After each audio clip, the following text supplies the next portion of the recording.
Top ফ্লাইয়ের মাধ্যমে সেকেন্ডবার আসলাম, গতবার ক্যান্টন ফেয়ার আসছিলাম। চায়না যদি আসে কেউ, আসলে এই ইয়ান্তাই গার্ডেনের এই যে ক্যাবল কার এবং এই যে park, amusement park and botanical garden, এই জায়গাটা ঘুরে দেখা উচিত। আর টপ ফ্লাইকে আসলে অনেক অনেক ধন্যবাদ এই জায়গাগুলো আন্তরিকতার সাথে আমাদেরকে ঘুরানোর জন্য। আমি এবার ফ্যামিলি নিয়ে আসছি, গতবার আমি একা আসছিলাম, সেজন্য আমার অনেক ভালো লাগছে এবার। অনেক ভালো লাগতেছে।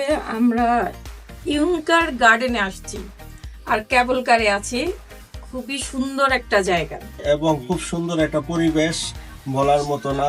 সিনসিনারি গুলো আমরা দেখতেছি, খুবই সুন্দর, এটা না আসলে বোঝা যাবে না।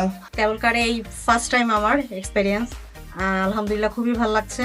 টপ ফ্লাইয়ের সাথে এরা খুবই আন্তরিক, আসলে ভালো লাগতেছে। আসসালামু আলাইকুম, সবাই কেমন আছেন? গুয়াংজুতে এসে ট্রাভেল কার এক্সপিরিয়েন্স নিচ্ছি, খুবই ভালো লাগছে। টপ ফ্লাইয়ের মাধ্যমে আসার উদ্দেশ্য হচ্ছে আসলে টপ ফ্লাই খুব ভালো একটা সার্ভিস দেয়। They are very committed to their flight, তারা যেটা বলে সেটাই সার্ভিসটা দেয়।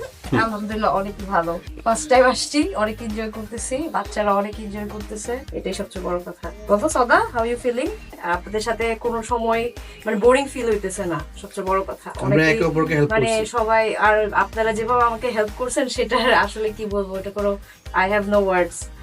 তো যাই হোক, থ্যাংক ইউ সো মাচ। আবার ইনশাল্লাহ আবার আসবো ক্যান্টন ফেয়ারে।